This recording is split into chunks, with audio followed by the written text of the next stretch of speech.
I'm probably not the first person to admit that there are some very creative people in this world. For most of us, we look at something as junk or garbage, but for others, they can see the hidden beauty and create a one-of-a-kind masterpiece. With that being said, the world is full of uncommon living spaces. Here at Did You Know, we've seen people create fairy tale homes or downsize to a 400 square foot home. From a distance, this might look like a pile of logs left behind by some lumberjacks.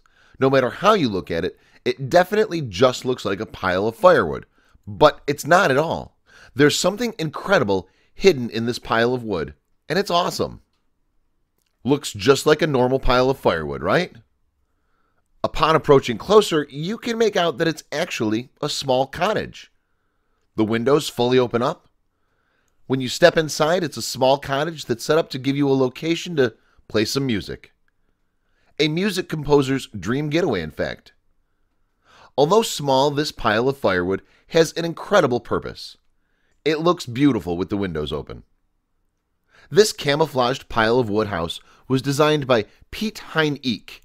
It was designed for Dutch performer Hans Lieberg as a recording studio, a place free of distractions and the hustle and bustle of life, a place for him to clear his mind and create some music. I now appreciate nature more than ever after seeing this.